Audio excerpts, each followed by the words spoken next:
Right, hello again everyone. So finished all the 6 scenarios in the campaign of Congo that I've been playing, and all that we have to do now is play this final rather peculiar game which is called Scaling the Throne of Thunder, which only involves Mary's figure and Ajuwa's figure. It isn't another game, but it can reward each player with up to 20 accomplishment points, which you then add to the log sheets, and then you total everything up and decide who has won the campaign. As I say, it's a little bit odd though. I'm going to talk a little bit at the end of this video on my thoughts on the supplement in a whole, and my thoughts on campaign systems as a whole. So I'll talk a little bit more about that at the moment. But first thing you have to say is, it describes in the book here, it says take up the 2 sheets of paper that came with this book. Okay, right, now that's the first problem. This is one.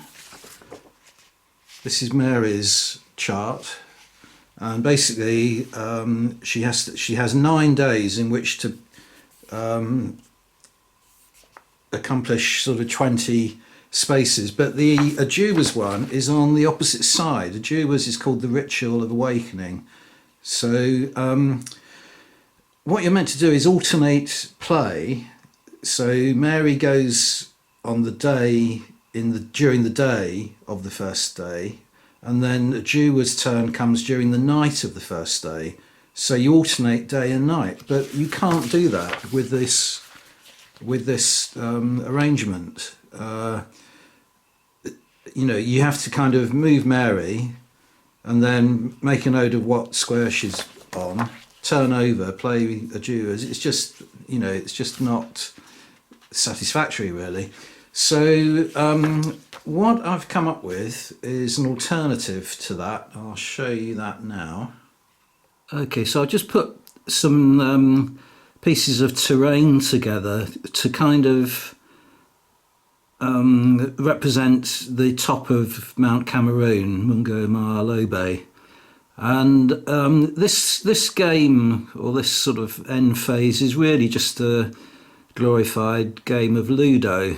So it's not going to be terribly exciting to watch, but I will film it. But basically, Mary has to, as I say, move around 20 steps. So they are represented on the table by these white counters. So she is going to go around the outside of the terrain, passing through this gate here, over this bit of mountaintop here, down the other side, past this sort of volcanic area here, round, circling round, following all these white counters here. As I say, there are 20 in total, and she scores maximum points if she reaches the one on the summit of the mountain here. Whereas Ajuwa has negotiated a cave system, so he is down in this recess here, you can see, and he is following these green counters, so he hasn't got, he's a bit cramped in there, but basically he's going to go round in a spiral, again 20 counters, and he is going to end up at this rather grim pile of skulls, which is his sort of ritual location basically. So again, he'll score the maximum 20 points if he gets to this final counter here. His area is separated from Mary's by a stockade, a boma kind of arrangement. So overall, it makes a sort of vaguely interesting tabletop, but as I say, the gameplay is just going to be rolling dice and seeing, the outcome of it. In the last scenario, in the sixth scenario, certain advantages were gained by discovering the hints, as I was trying to explain. So Mary is going to be. I just have to revise this just to see if I can remember what Mary's advantage is. Hang on a second. Yeah, basically Mary had hint number 6 at the end of the scenario number 6. So that gives her bonus number 3, which means that instead of rolling d6s, she rolls d8s, and instead of rolling d8s, she rolls d10s. A doer, on the other hand, gets 2 bonus d6s per day to roll, and he can re-roll all 1s and 2s. So basically it's the same idea, that you've got to roll 5 or above to get a success, and for each success you move forward a counter. But the other thing is that during the whole campaign they've been accumulating domains of knowledge, and those domains of knowledge allow them to bypass this dice rolling episode and just move forward a certain number of squares each day. So that's what they're going to basically do at the beginning. They can roll the dice if they want, and that might possibly get them further forward than if they hadn't taken the risk. But having acquired the knowledge, I think I'm probably just going to play it safe with both of the characters. Anyway, on to the actual game itself. Right, what I'm going to do, I've decided, is that looking at it, if you have to roll dice, you don't, even say for instance on day 1, Mary, either if she has African customs, the knowledge of African customs, she can move forward 3 spaces automatically. If she doesn't, she would have to roll 3d8, but her excuse me, her advantage allows her to roll 3d10s, but even so, she risks not having a success with one of those rolls and not moving 3 squares. So there is absolutely no point, as far as I can see, in her not using her knowledge when she's able to. A doer, on the other hand, he gets to roll 2 additional d6 each day and can re-roll 1s and 2s. So there is a slight possibility that he might move further forward than his knowledge allows him to. So I think I'm going to play it that where Mary is able, she uses her knowledge, but where a doer isn't going to, even though if he has knowledge, he's not going to use it. He's just going to roll the appropriate dice and chance his luck. Okay, so it's day 1 and it's daylight, and Mary has African customs. So it says Mary asked the tribes living at the foot of Mount Cameroon to assist her, so she automatically moves forward 1, 2, 3. Now we go on to the night, and a doer has the knowledge fetishes, so he has gathered together as many fetishes as he can in order to win over the spirits he seeks to awaken. So that would allow him to move forward 3 spaces, but I'm actually going to roll 3d8 and the 2 additional d6s and see if he can get a little bit of an advantage over 3. So here's the dice tray for you to look at, and remember he can re-roll 1s and 2s. So there's a 2 there, so he's got 1, 2, 3 successes already, so that's paid off. He can't re-roll the 4, and he doesn't get a success with the 3. So he's only going to move forward 3 spaces, but I think this is probably going to work for him. So 1, 2, 3. Okay, right, now we're on to day 2. Mary more in the centre of the screen. So on day 2, Mary has the domain of knowledge bartering. Mary convinces the governor to aid her, so she can move forward 3 spaces automatically. As I say, this really does have the feel of a glorified board game. 1, 2, 3. A duel on the other hand, it's now the night time of day 2. He does have sacrifices, but which says a duel will do anything to curry the favour of the spirits, even if it means resorting to sacrifices. So he could move forward 3 spaces automatically, or roll 3d6. So bearing in mind that when he rolled 3d8s plus the 2 additional d6s, he only ended up moving forward 3 spaces. And now he's rolling 3d6. I think for this one I am going to move him forward automatically 3. 1, 2, 3. Okay, now we're on to day 3. Back to Mary's, back to the day. And it's Mary's turn, and she would need cartography to negotiate this phase and this day, and she does have cartography. So choosing the best path is not easy, it says, but she has cartography, so she can move forward another 3 automatically. 1, 2, 3. Now we're on to the night time of day 3, and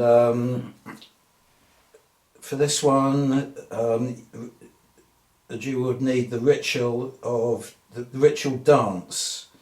It says the benevolent spirits of the ancestors can be reached by plunging a great number of dancers into an ecstasy state. Either move forward 3 or 3d6. So same again, I'm going to choose to do the 1, 2, 3 automatically. So he is now, that's the full extent of his domains of knowledge. He is going to have to rely on dice rolls from now on. So that's the end of day 3. So now we're on to day 4. And this one would require leadership, which Mary does have. So she can either move forward 2 or 2d8s. As progression slows, good leadership is needed to drive men forward. So she has that skill. 1, 2. So she is now there. A doer now, as I say, is going to have to rely on dice rolls from now on. So he doesn't have spirits of nature. A doer will stop at nothing to modify the spirits of nature. So he gets to roll 2d8 and an additional 2d6s, re-rolling 1s and 2s.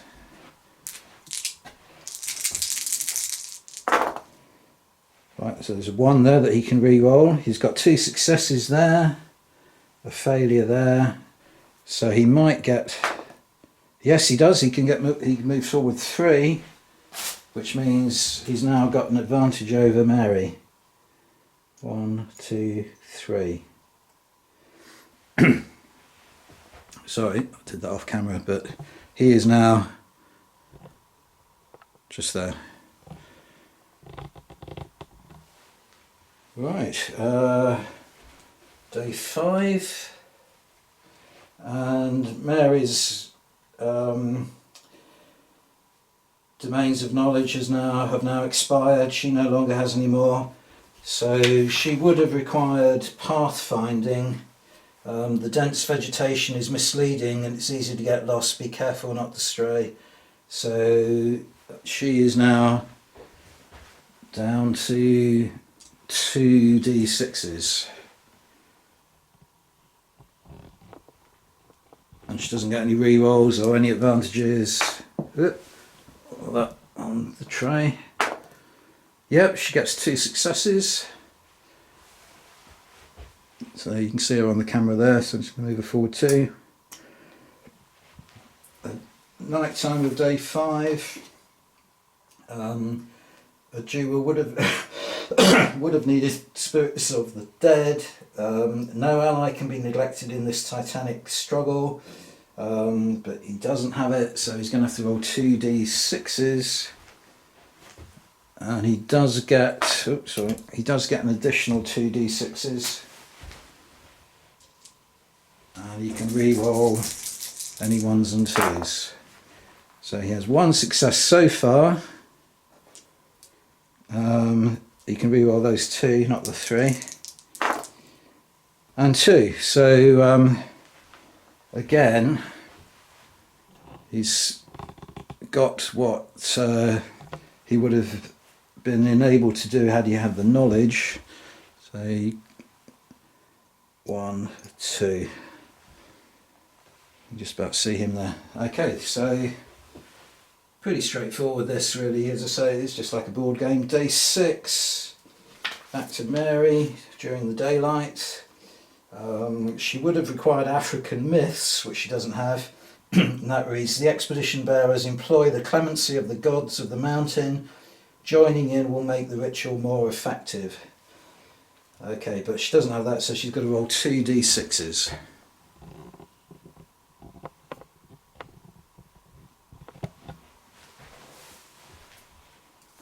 No re-rolls or anything. Both failed, so this is where she is now going to fall behind. The duo has definitely got an advantage over her now. Okay, so during the night of day 6 rather,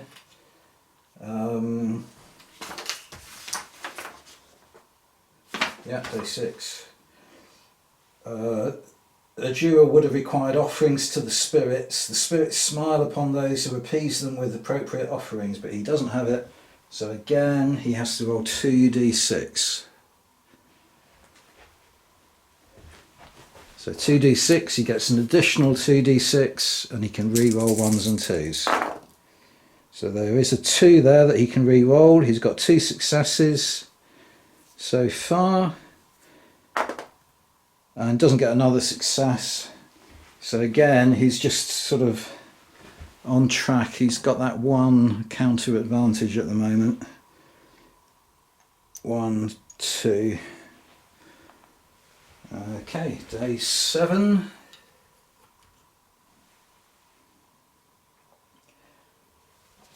Back to Mary. She would have needed survival. A storm hits with great violence. She doesn't have it, so she's down to rolling 2d6.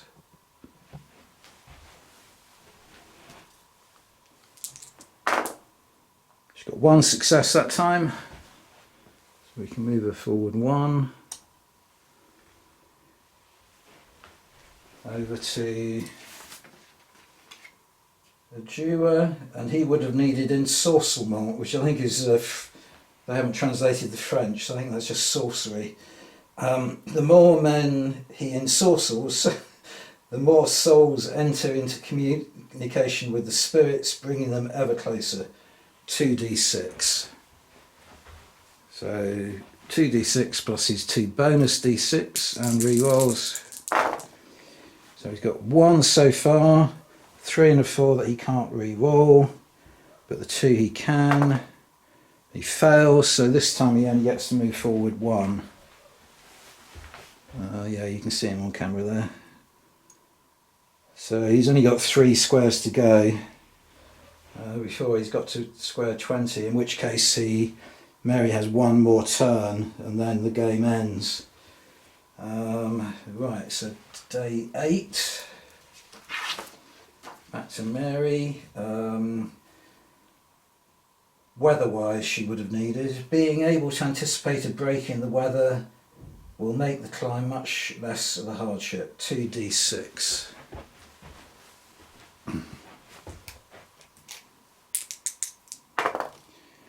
2 successes, pretty good. 1, 2. And then over to a doer, day 8. He would have needed conversing with the ancestors.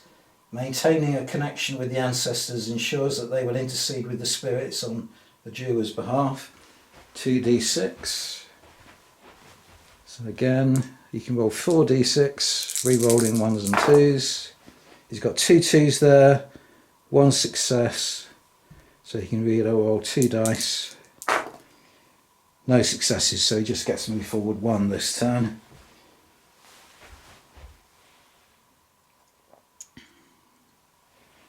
And then final day, day 9. Over to Mary. She would have needed faith for this. When the elements are unleashed, faith is the last rampart. Only 1d6, so she's not going to make it to the top of the mountain. She can only maximum of 1 for counter she can move. And she doesn't, she rolls a 1, so that's her game over. Whereas a doer could potentially accomplish this because he's only got to go, he can roll, he would have needed faith. Faith alone can move mountains, roll 1d6, so he's now moving, he's rolling 3d6s and he's only got to get 2 counters to go, and he can re-roll 1s and 2s, so he may well do it. Right, he's got 1 success and he's rolled a 3 and a 4. So he can't, he can only move forward 1 more square.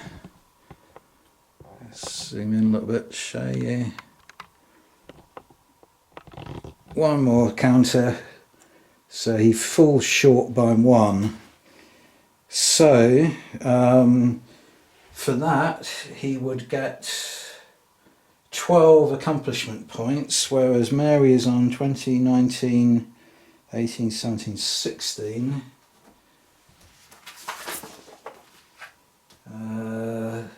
She only gets 6 accomplishment points for that. So I'm going to add that to the log sheets now and give you the final results of the campaign.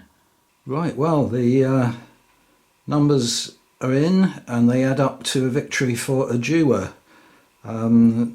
Quite a sizable victory. He had a total of 45 points against Mary's 34, so he won by 11 points. And in that final game, the sort of board game type thing at the end, he only had a 6-point advantage over Mary. So there was still another 5 points that he won by, even if you don't take account of that final stage. And that was really all down to that final game, scenario number 6, where he really had an overwhelming victory and picked up the option to add all those magical plants to his tally, which took him up to 8 points. So he got, for his discoveries throughout the campaign, he scored 14, whereas Mary only scored 4. Both players won an equal number of games. Mary did slightly better on her journey length to the Jewe's spiritual link, and she had 1 more domain of knowledge. That only gave her an extra 2 points. So overall it was down to that final stage and the last game of the scenario number 6. So I've enjoyed that. I hope you've enjoyed watching. I want to sort of say a little bit now, kind of like an assessment of the supplement itself, and then a little bit about my thoughts on campaigns in general and why the writers of this supplement have chosen to do things in the way that they did. So the 2 slightly negative things I would say about this supplement, and neither of them are terribly hypercritical of it are that I don't like either of the two figures that come with this game, but that, as you've seen, you can supplement your own figures. There's no compulsion to use them, and they're sort of, they can be seen as freebies that come with a rule book, like Warlord do, and so on. So they're worth having. There's no harm in taking them. The other slight criticism is this. It's a bit of a kind of letdown at the end of a long campaign to be moving figures around on bits of paper, especially as it's impractical to play both sides at the same time, as you have to keep turning it over. But again, as you've seen, I think I made quite a nice little terrain setting for you to do this, and it does kind of allow you to sort of make use of some of the gains that you might have acquired during the campaign, these domains of knowledge and so on, and then the added advantages that you get from the final scenario. So I think overall those two criticisms of it are minor in terms of the overall excellence of this supplement. I would really recommend you, if you're into Congo and you haven't got this, I would really recommend you getting this. It's worth it just for the 6 scenarios alone, but on top of that, you get rules for additional characters who aren't in the first book. So there are, I forget which page it's on, but you get I think it's 3 per side. Yeah, here they are, 2 per side. You get an archaeologist and a doctor, a wise man and a soothsayer, and you can use those in any game of Congo. It doesn't have to be with the campaign, so it adds a little bit of adds a few additional rules for that.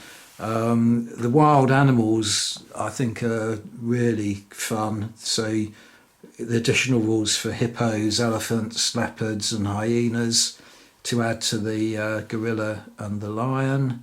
I don't see any reason why. It would make it a little bit sort of adventurous, if you like. I don't see any reason why you couldn't put once you've drawn the wild animal token out of the bag, you couldn't put it straight back in, and then if you drew it again, put another one of the appropriate animals on the table, so that you had gorillas and hippos, roaming around at the same time, for instance. Especially as you noticed in that campaign, there were a few scenarios where I never drew the wild animal token, so it never came into play at all. So it would give more opportunities for the animals to appear on the tabletop, and they're always fun to play. I think they add a fun element to the game. And also you get 2 new dangerous terrain tables to sort of, if you're getting tired of the old ones, they add a few more situations that you can play. A little bit of variety there. So really worth getting this. I did find, and it's partly playing solo, I found this is always the case, that it's often easy to forget rules and so on, and if you were playing with another opponent, then they're an additional brain that can remind you of things. But I never really played any of these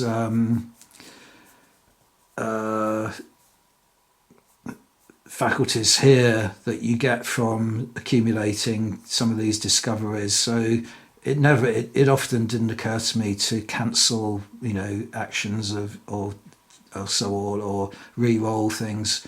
I did find I was beginning to, there were so many additional rules that you had to incorporate into your head, that that I did find I was getting quite forgetful about things. So, but that's more probably me than a criticism of the campaign. But it did get quite convoluted, if you like.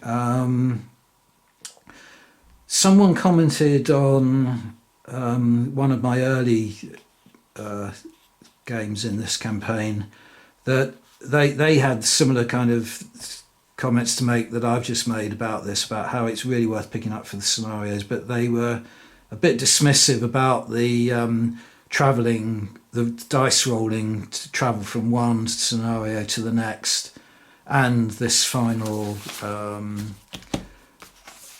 game at the end that you play. I'm not so critical of it from that point of view, because you have to somehow give the whole thing a campaign structure rather than just making it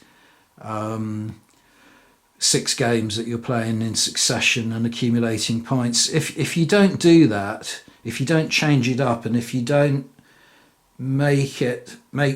give a sort of random element to the intervals between the games and at the end, then what happens is that one player might be clearly gaining a massive advantage over the other player, and then there's no way for the losing player to get back into the campaign, get back into the game. It's inevitable that they're gonna lose, and then there almost ceases to be a point in completing the campaign. You've got to keep it. You've got to keep some way of making the games competitive, but not making it too predetermined who is going to win the campaign from early successes in the games. And I think the dice rolling, although it wasn't particularly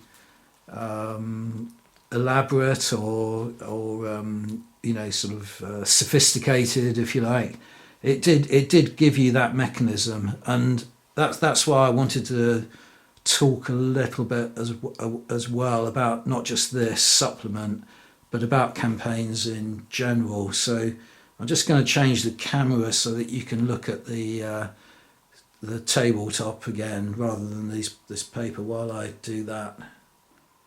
Okay, now my feeling about campaigns in general is that in my experience I've never had a great deal of success with them, either running them or participating in them, and there's a number of reasons for that, really.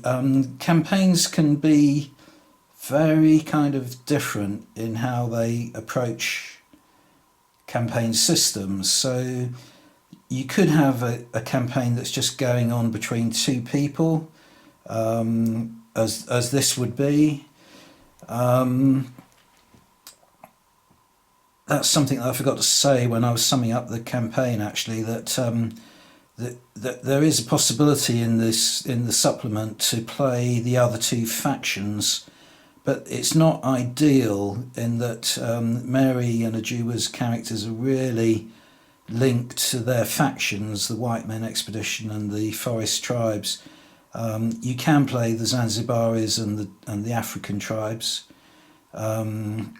African kingdoms, but in particular Mary wouldn't fit in at all well with a sort of slaving nation like the Zanzibaris, so it wouldn't really. It would have been better had they created 2 other characters, maybe, and but then that would have added to the problems at the end, log sheets and so on. So but that might have been a better way of doing it.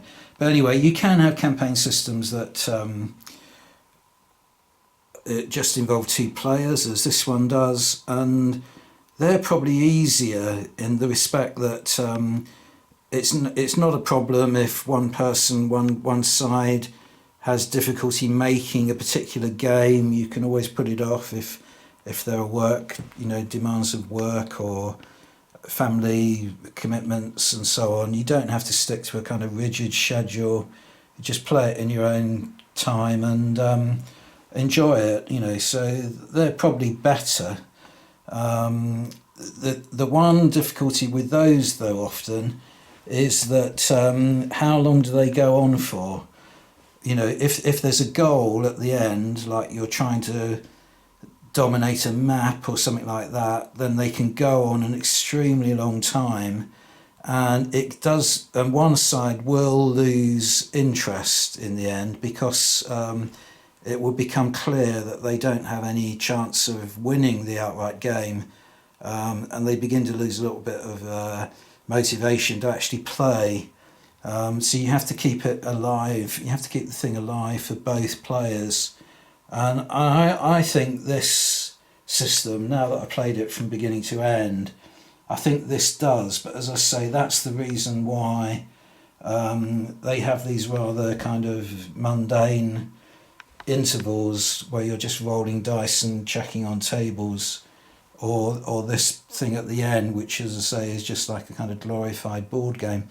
But with a lot of two-player campaigns, people just get bored of them in the end, I think, and it's not because they can't, you know, they skip games and skip meetings because they, you know, they've got other commitments. It's because one side or the other, you know, just has to admit defeat in the end, you know, rather than play the thing through to its, you know, fulfillment, which might take months or years. The other type of campaign, of course, is one. So I've been involved in quite a few over the years now at wargaming clubs, and they have always, you know, petered out without coming to kind of fruition. And there's a number of reasons for that. One is the similar thing that people, you know, the people that are at the losing end, say you've got a group of 12 people participating, and they might be playing individual games, or they might be playing in massive games when all their armies are on the same table. But you will get sort of the bottom end of the league, as it were, just giving up, not being interested anymore.